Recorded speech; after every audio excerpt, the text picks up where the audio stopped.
I'm Urs, this is Alex. I will do most of the talking and Alex will take most of the questions, I think. Something like that. So yeah, going deeper with CLAP. So next slide, quick overview. We'll talk about CLAP very, very briefly, then about adoption, about maturity and innovation. Then we have some real-world benchmarks from our thread pool extension, and then an example of integrating the unified event queue in our UE plugins, and likewise an example on how we did parameter modulation. And then we'll go to question and answers. I will be very quick with this because time is very short. So everything you see here, I will upload to the Discord, and the Discord also has can I have one of those? Yeah. On the Discord is also this beautiful little flyer that you also find on your chair, hopefully, and you have to take it because we don't want to take them back home. So sure. And it also has most of the information that you really need. So, okay, cool. About CLAP. CLAP is probably everybody here knows stands for Clever Audio Plugin and nothing else. So it's a plain C interface. It's simple, it's robust, modern, and it's got a permissive license, which is all very cool. We started launching it like 2 years ago, but within the 2 years, things have happened, and that's what we're going to talk about. So there's like the website and the GitHub, right? So adoption in 2024. So within the past year, the number of major hosts has grown by 2. So it's not only Bitwig Studio and Reaper anymore, there's also FL Studio, there's Studio One, there's 15 hosts at least in total. And plugin-wise, there are more than 70 developers releasing plugins, CLAP plugins now. That includes UE, my company, FabFilter, Tal, Plug, and many others. And also frameworks that support CLAP. So since this year, there's iPlug2. Last year was already DPF. And Juice has announced it. That's fantastic. And this is, everybody here knows Juice, of course. And our friends at Bitwig have done some analysis and figured out that they have 500% more usage of CLAP plugins in Bitwig Studio within 1 year. That's fantastic. It spreads. Yeah. So it's in our telemetry, we know approximately how many plugin instances we have. Within 1 year, it went like 500% progression. Yeah, that's cool. Yeah. So we went from 1% to 5%. Well, that's still pretty good. Well, with the maturity and innovation. So CLAP is complete and stable. So if you develop a CLAP plugin today, you will not have to change anything in the API for future versions of CLAP. And it meets standard expectations of what a plugin is and can do. It's like anything you can do in any plugin standard, you can probably do in CLAP as well. So and then there are new extensions that we want to talk about, which weren't there a year ago. So one is the undo host integration, and one is the state conversion.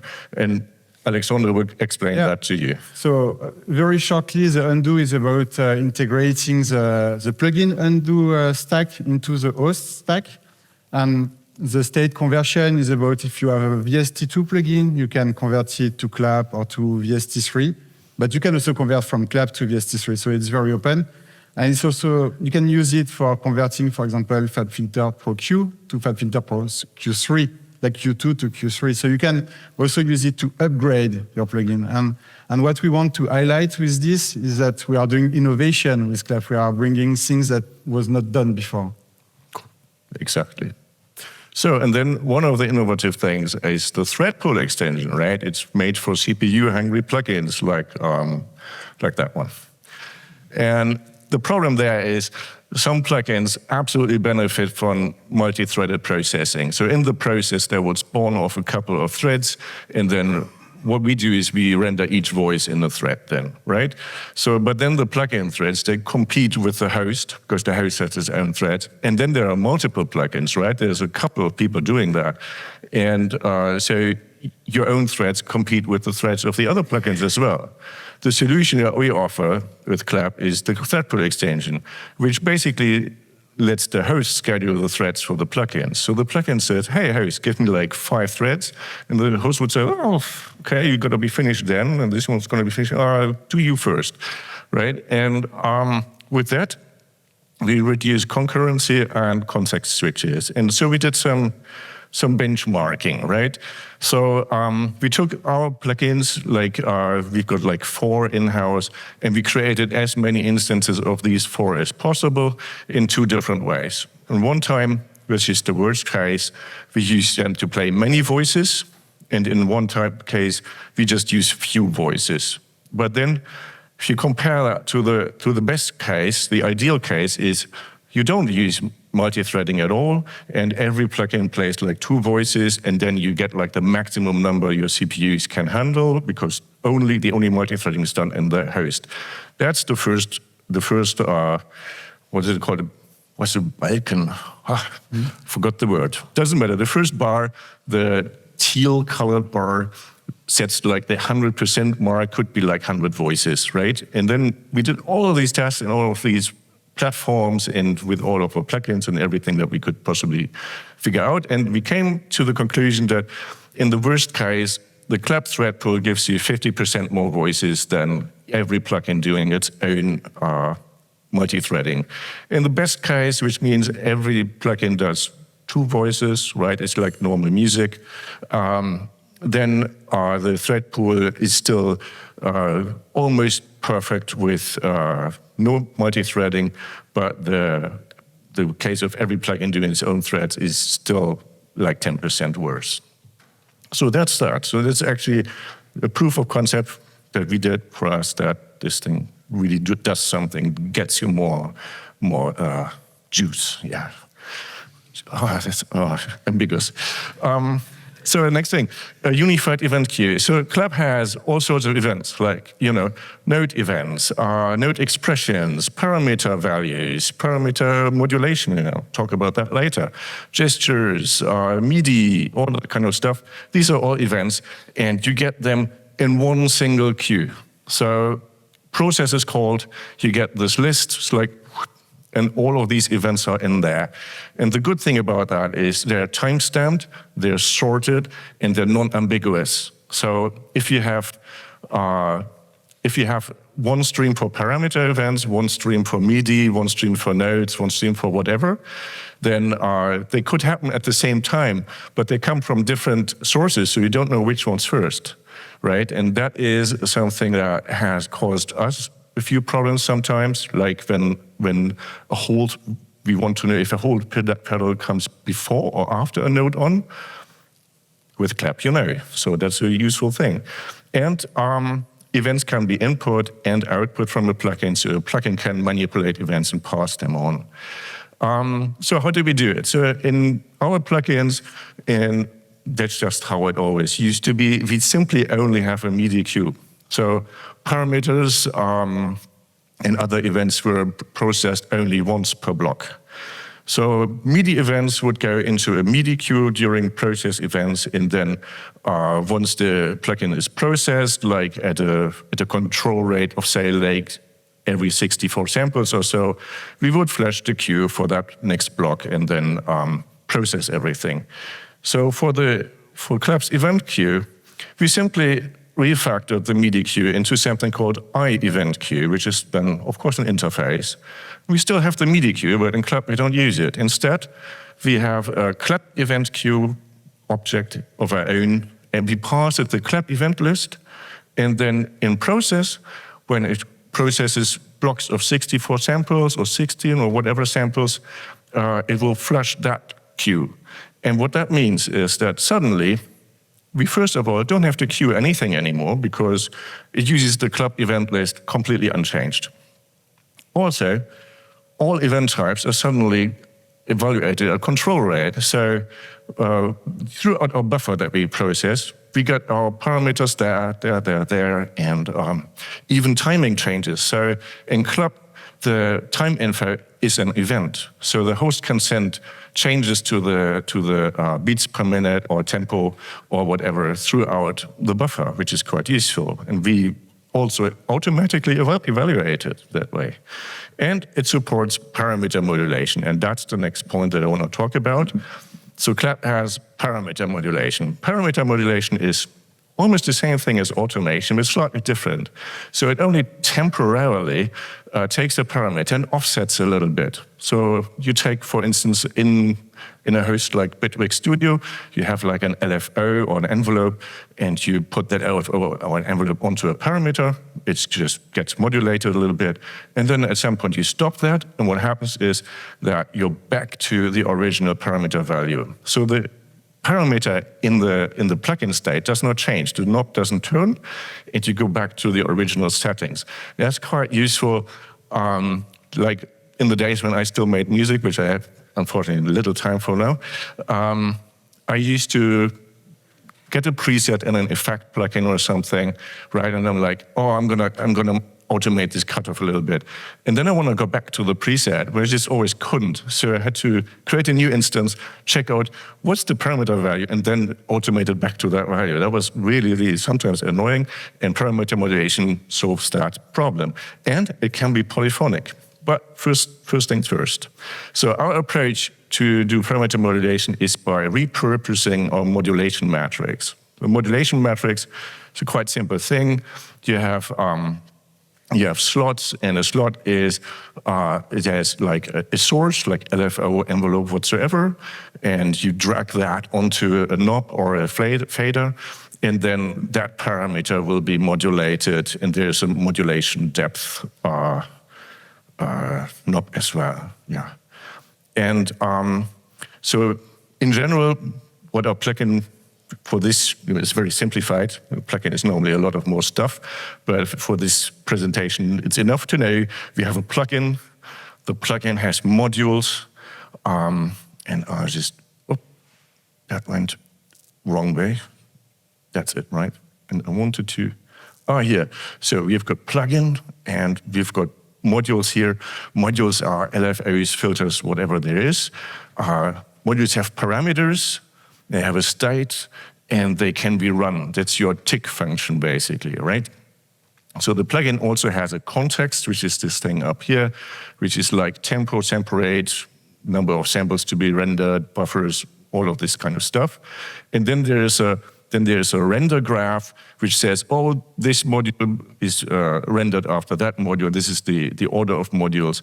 And the render graph has a function called run module, and it will take a module and the context, and then run the module with the context. And on top of that, we have the mod matrix slots, which you just explained. They have a target module, target parameter, a modulation source, modulation depth, and then what happens is they have a prepare module and a restore module function. And I'm going to pseudocode now.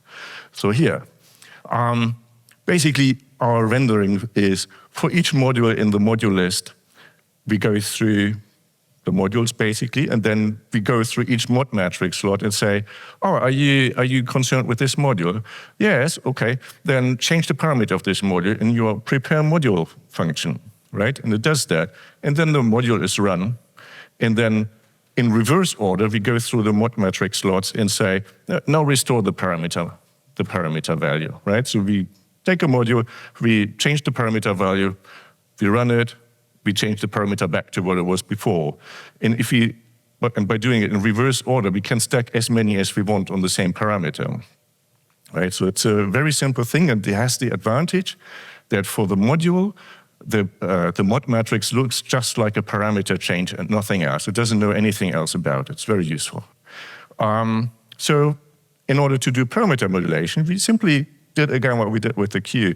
We refactored the mod matrix slot into an I-parameter manipulator, which has a target module, target parameter, the prepare module, restore module, and a function called getValue, with the context that is differently implemented in the mod matrix slot and in the new parameter modulator.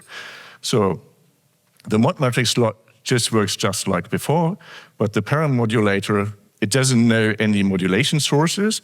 It just gets the events from the event queue. So the event queue, as you recall, is this one clap event queue, and in between we get these parameter modulation events, and they're just flown off into the parameter modulators, and then they know their value for that parameter. It's very useful. And then all that changes from there on is that instead of mod matrix slots, we iterate through parameter modulator slots or parameter manipulators.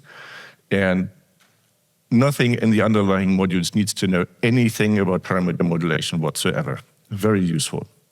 So making this polyphonic, that is basically the next level.